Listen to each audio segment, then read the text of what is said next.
मेरी प्रिय आत्माओं, मेरा आज का विषय है महाकवि सूरदास। महाकवि सूरदास हिंदी साहित्य के बहुत प्रसिद्ध कवि हो चुके हैं।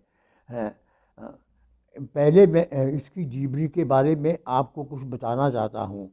ये विषय हिंदी के बीए एवं एमए विद्यार्थियों का महत्वपूर्ण है। इसलिए मैं सबको कहता हूँ, इस विषय को विशेषतः विद्यार्थी ध्यानपूर्वक सुनिएगा। सूरदास का जीवन काल 1478 से 1583 तक माना गया है।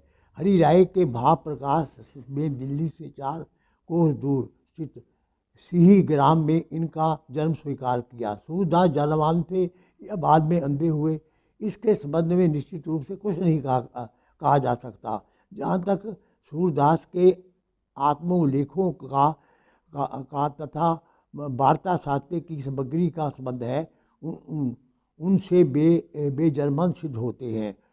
जैसे कर्महीन जन्म ही आंधो, मोते कौन ना करो कारो। अतः इस संबंध में कोई अंतिम निर्णय लेना भी कठिन है। फिर भी वह माना जा सकता सूरदास जन्मान थे। सूरदास की निम्नलिखित प्रमाणिक 3 कृतियाँ हैं। नंबर 1, सूर सागर। यह सूरदास की सर्वश्रेष्ठ कृति है। इसके 2 भाग हैं, एक उत्तरार्ध और एक पूर्वार्ध, दूसरा उत्तरार्ध। प्रथम में विनय, द्वितीय में भक्ति, तृतीय में अष्टम तक विष्णु के अवतारों और प्राण कथाओं का निरूपण है। नमः स्कंद में कृष्ण के चित्र एवं लीलाओं का उल्लेख है। यही ग्रंथ का सबसे महत्वपूर्ण स्कंद है। वस्तुतः सूरसागर का प्रतिपाद्य विषय कृष्ण लीला, कृष्ण भक्ति और कृष्ण चित्र है। इसमें वात्सल्य एवं श्रृंगार का सुंदर चित्रण हुआ है। इसका सबसे मर्मस्पर्शी स्पर्श ब्रह्म गीत है। इसमें 4936 पद हैं। भागवत सूरसागर का उपजीव्य ग्रंथ है। भागवत में राधा का नामोल्लेख नहीं, जबकि सूर ने इसके बाल्यकाल से लेकर प्रौढ़ावस्था तक का उल्लेख किया है। इस प्रकार इसमें भक्ति भावना एवं वात्सल्य का वर्णन के दर्शन होते हैं, जिसका विवेचन इस प्रकार किया है।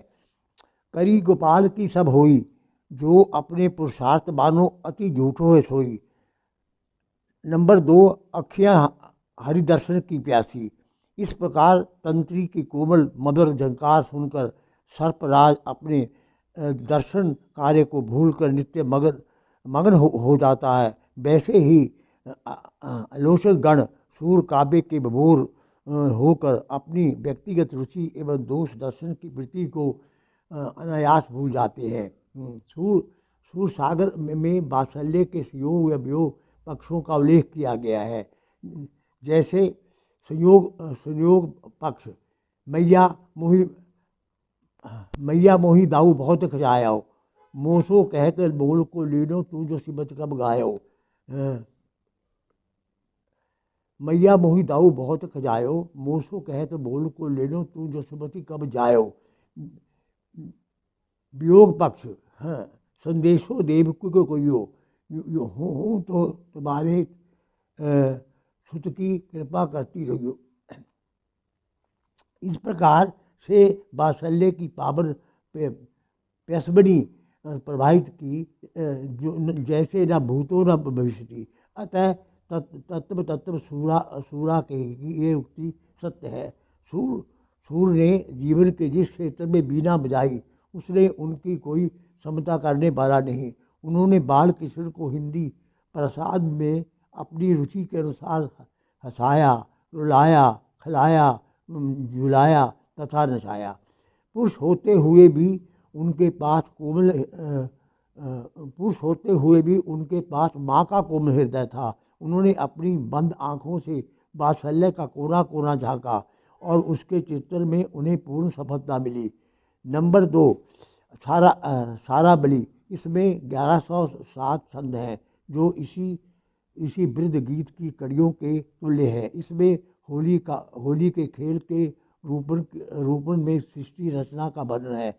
जैसे खेलत खेलत यह विधि हरि होरी हो वेद विविध यह बात। वस्तुतः यह सारा ग्रंथ एक बृहद होली के गीत के रूप में रचित है। नंबर 3, साहित्य लहरी। इसमें 118 पदों की एक छोटी सी रचना है। इसके अंतिम पद में सूर का वंश वृक्ष प्रस्तुत किया गया है, जिसके अनुसार वे चंद्रप्रदायी के वंशज सिद्ध होते हैं।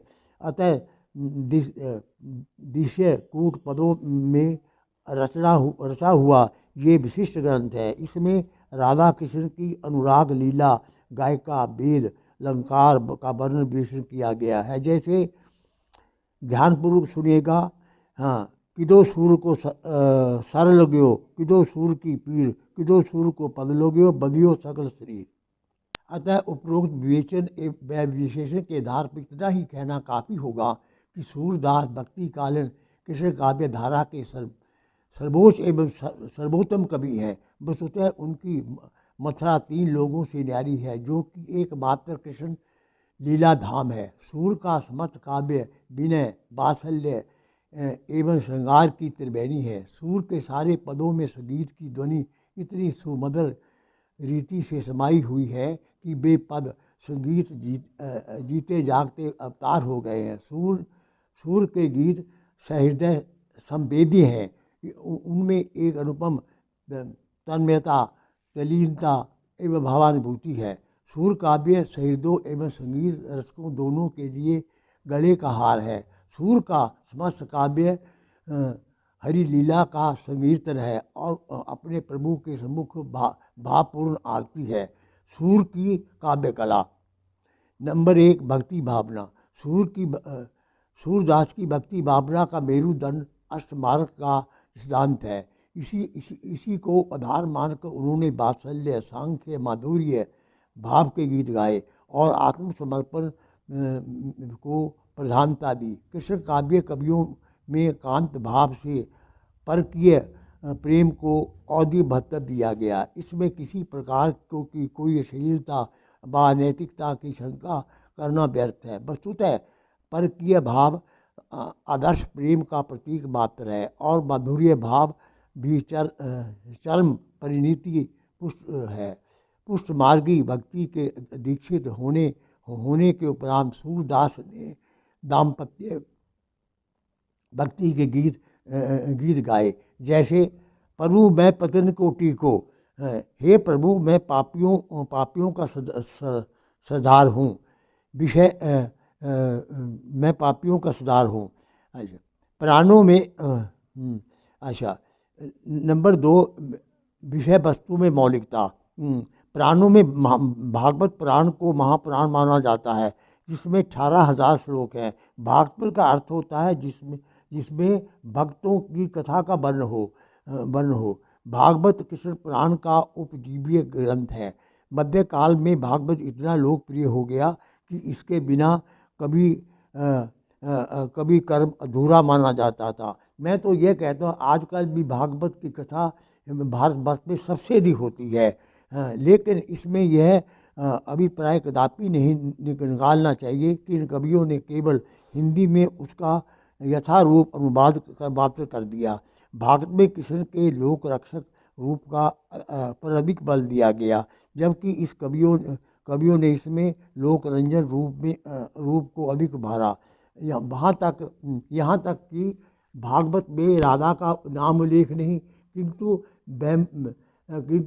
ब्रह्मवेद पुराण में राधा कृष्ण का विवाह दिखा दिया गया। नंबर 3, सांप्रदायिक काव्य। यह सर्वथा सांप्रदायिक काव्य है। इस शाखा के समस्त कवि पुष्टमार्ग में अधीक्षक होकर और संप्रदाय की सीमा को ग्रहण करके चले। आलोचक काव्य में भ्रमर गीत की परंपरा सांप्रदायिक दृष्टिकोण का प्रतीक है और सब देवर रंग बिखारी। नंबर 4, कृष्ण को ईष्ट मानना। भागवत में कृष्ण को विष्णु का अवतार स्वीकार किया गया। उसके लोकरंजक रूप की अद्भुत आकृति भक्त के हृदय को मुग्ध कर देती है। सूर ने सूर सागर में कृष्ण के सुंदर रूप को दर्शाया। जैसे वो लिखते हैं, अखियाँ हरि दर्शन की प्यासी, नंबर 5, प्रकृति चिंतन। सूर्य ने प्रकृति के लंबन एवं दीपन रूपों का वर्णन अपने काव्य में किया। श्रृंगार रस की दृष्टि से कृष्ण काव्य अत्यंत वैभव एवं श्लाघनीय है। श्रृंगार के योग वियोग दोनों पक्षों का बड़ा उत्कृष्ट वर्णन इन कृतियों में उपलब्ध होता है। श्रृंगार रस के अंतर्गत 12 मासा एवं षष्ठ ऋतु वर्णन का भी सूर की सर्वश्रेष्ठ रचना है। नंबर 6, नारी चित्रण। सूर ने भ्रमर गीत में नारी के कोमल हृदय को दर्शाया। इसमें श्रृंगार के योग वियोग पक्षों का बड़ा ही मार्मिक उल्लेख है। कृष्ण ने गोपियों की क्रीड़ाओं का वर्णन किया, परंतु जब कृष्ण मथुरा में चले जाते हैं तो उस समय भी यशोधरा का विलाप अत्यंत मार्मिक है।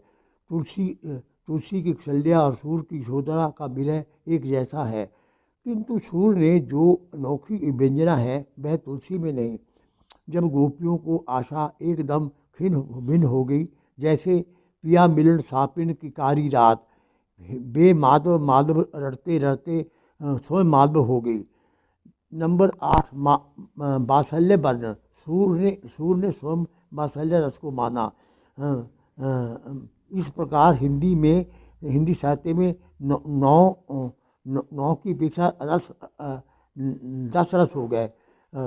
इनमें उन्होंने बताया किस प्रकार कृष्ण गोपियों के घरों में माखन खाने के लिए घुस जाया करते।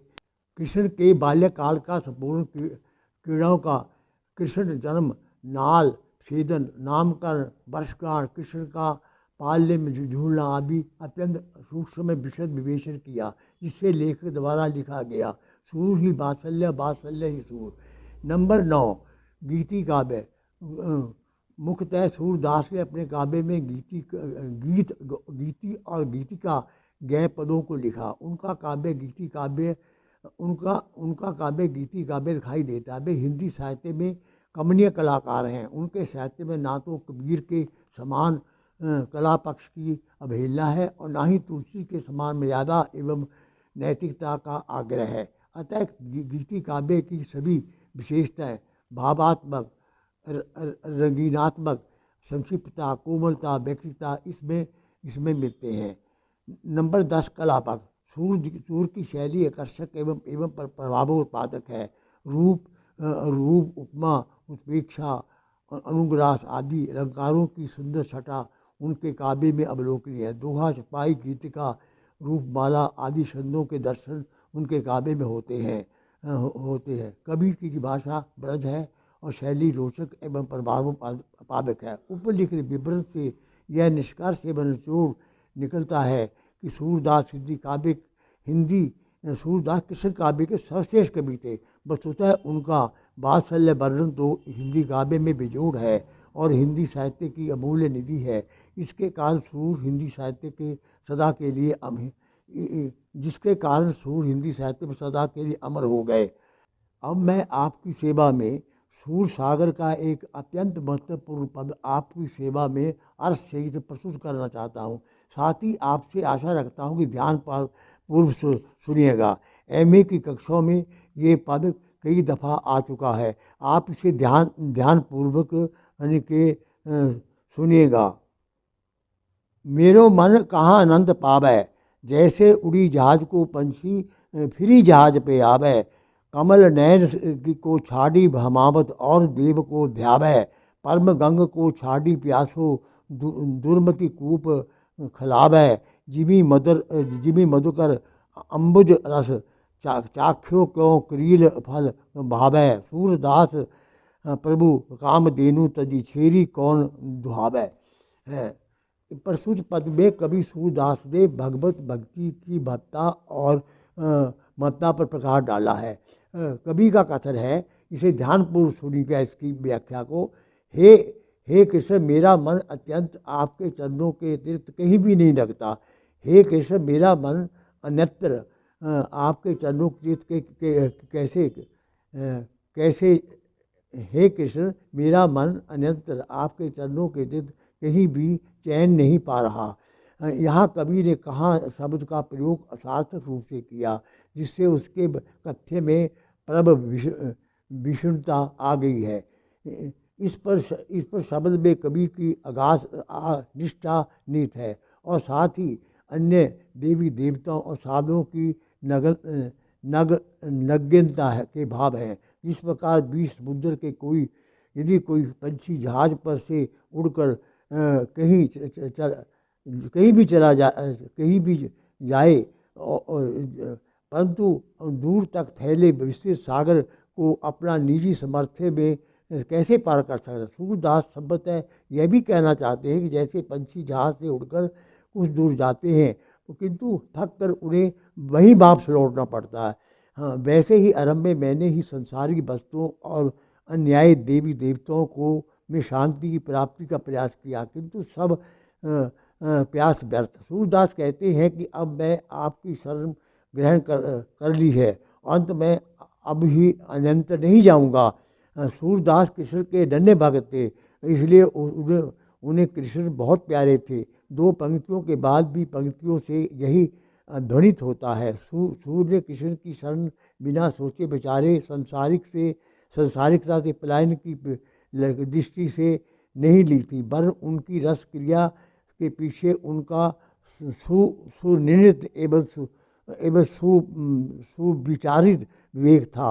उन पर नारी मुई ग्रह संपत्ति नारी मुई ग्रह संपत्ति नासी मूड मड़ाए हो गए सन्यासी वाली उक्ति भी लागू नहीं होती। कारण सूर की कृष्ण शरण गति उनकी विवेक की उपज है। इसलिए सूरदास कहते हैं कि कमल नयन कृष्ण की महिमा से समक्ष अन्याय देवी देवताओं की उपासना क्यों की जाए।